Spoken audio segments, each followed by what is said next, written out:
You know, Ashley, I think the problem with this engine could be fuel related, whether it's in the filter or in the pump. Yeah, it can also be the needle and seat in the carburetor. You know how some of these splendid fuels have been. Hi, how are you? Welcome to Easy Go Garage. Hi, I just brought my car by today because I'm having a couple issues. Oh, what you got going on? One of the problems is that it sometimes doesn't start, and another problem is it sometimes doesn't go up hills. Whenever you say it won't start, is it all the time? Is it intermittent? Is it cold weather related, hot weather? It depends, but it tends to be warmer weather. And when you say it won't go up hills, are you talking about steep hills or short hills or somewhere in between? It tends to be steeper hills, but I'm not 100% sure. Okay. Oh, wow. Well, what we'll get you to do is leave your information with the front desk, and we'll give you a call as soon as we have your vehicle ready for you. All right, sounds good. Thank you. You know, actually, the first step in troubleshooting is listening to the customer. Sure is. I'll go ahead and grab the car and pull it around. Perfect. In order to effectively troubleshoot this vehicle, we need to review the problems the customer said she was having. The issues she mentioned were hesitant start and having a little trouble getting over hills. For the hesitant start issue, we've compiled a checklist of items to inspect that will help us identify what may be the cause, such as the battery, connections, the solenoid, and possibly the starter generator. To address the hill climbing issue, we're going to do a close inspection of the clutches as well as the dry belt. Alan, let's begin by troubleshooting the battery, see if it's got proper voltage. Okay, let me grab the multimeter. What we have is a Fluke 10 digital multimeter. It's a two-position meter reading voltage AC and DC, and then you have the continuity and resistance setting. We're going to put it on voltage DC. We're going to check that battery voltage. All right, remember to place your positive meter probe on the positive battery terminal, negative meter probe on the negative battery terminal. Looks like we're at 12.53. All right, let's rotate the engine and see what the loaded voltage is. It's like 11.84. Right, so what we're looking for is a half a volt or greater drop in battery voltage whenever the vehicle's under a load. That tells me whether or not the battery is strong enough to turn the engine over. Well, let's check that solenoid. Let's check the inbound wire of that. Let's remove this solenoid cover. All right, negative meter probe on the negative terminal. And we'll put the positive on the battery side, and we're going to measure it at rest. We're sitting at 12.5 volts. All right, Let's go to the outbound side, and Ashley, if you wouldn't mind, kick that engine over. will do.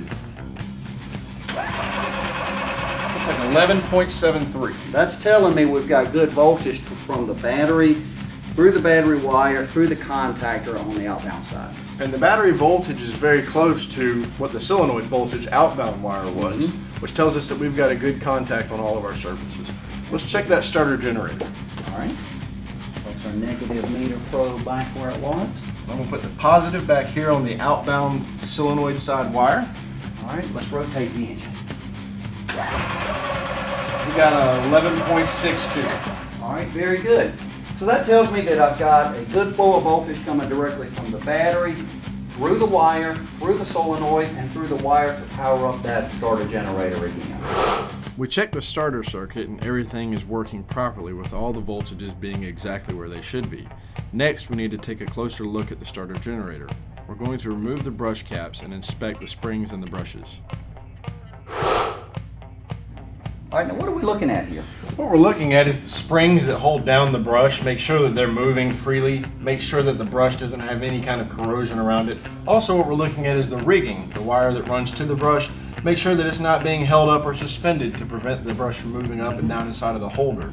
That way preventing the brush from making good contact with the comm bars. Right, because then you would see arcing, sparking, excessive brush dust, and so forth. And possibly not charging. For information purposes, we're going to break down a starter generator that has been known to have a hesitant start problem. This will help us better illustrate what to look for during an inspection. Let's take a look at the length of those brushes. Looks like that they're worn down past the indicator line on the brush, as well as a total length of 11/16 of an inch. This tells me that the brushes are excessively worn.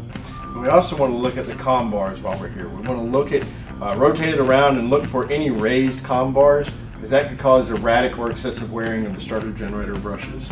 Right, I think we may have determined the cause of the hesitant start on this guy. Absolutely.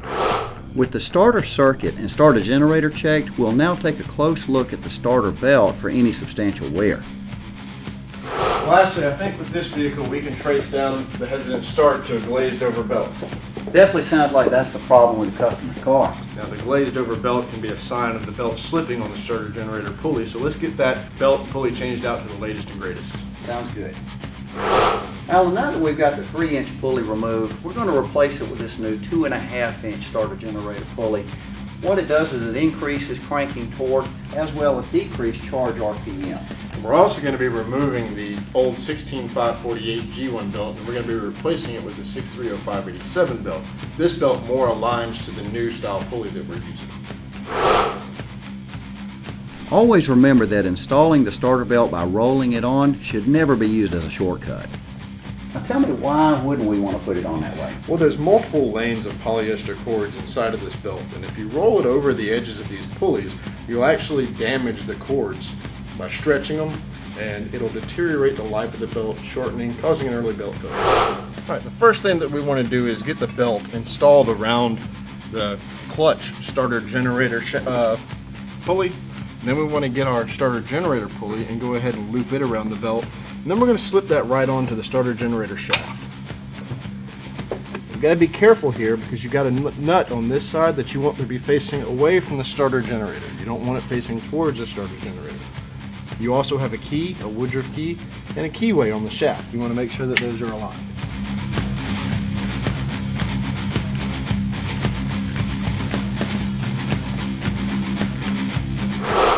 Now actually what we have here is an OTC 6673 belt tension gauge. What this does is it measures belt tension with a spring inside of the device over a given span, and it'll give us out a belt tension reading. So we're going to go ahead and we're going to install this on the belt. And if you would, go ahead and tighten up that nut. Sure. Now we're looking for 120 pounds on the belt as far as tension goes, and you're there. I'm going to go ahead and remove this. So 120 pounds is the proper tension that we're looking for. We're going to go ahead and tighten up that jam nut and get this thing buttoned up back together. With the hesitant start issue solved, we'll now move on to the hill climb problem with a proper clutch and drive belt inspection. Let's go ahead and talk about hill climbing issue the customer complained about. Okay, what I think we need to do, Ashley, is go ahead and spin the engine RPMs up, and we'll watch the clutches for proper and smooth engagement.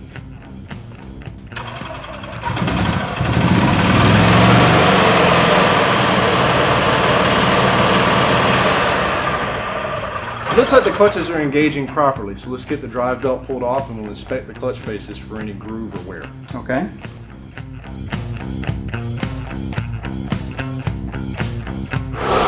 Well, actually, now that we've got the drive belt off, let's go ahead and use the straight edge to check the clutch faces. So now I'm just going to lay this straight edge across the face of the clutch sheave. I don't see any light or air gaps. Now I'm going to look at the fixed sheave. Everything looks good with it.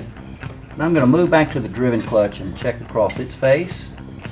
And it's nice and flat. Now let's look at the movable sheave. Looks like those clutch faces are fine. Well, let's go over here to the workbench where I already have a clutch pulled off, and let's check for some of the possibilities of a sticking clutch. Now, actually, from time to time, the team drive clutch can become stuck if it overextends and the rollers fall down. Simple solution for this, just roll it over a few times by hand until it becomes unstuck. Or, with the clutch on the vehicle, simply remove the driven belt, spin the engine over a few times, and it'll free itself up. Sounds easy enough.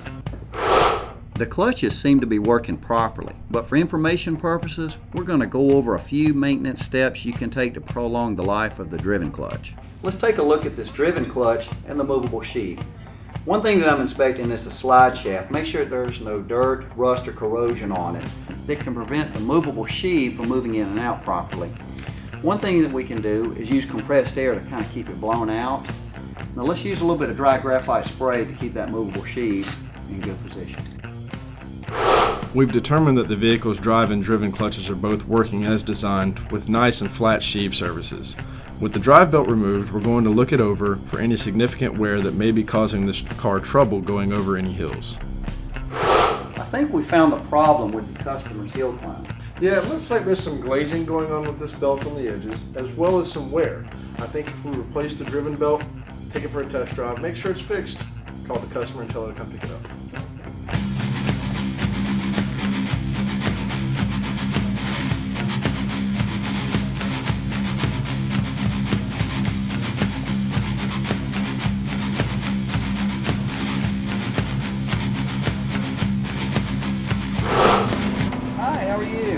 Looks like we got you all ready. Oh, great. Thank you for the help. No problem. You're very welcome. Now, Laura, what we did was we went ahead and we replaced the starter generator belt and the starter generator pulley to the latest and greatest design because it looked like you had a little bit of glazing on the starter generator belt, which could have been the cause of the hesitant start.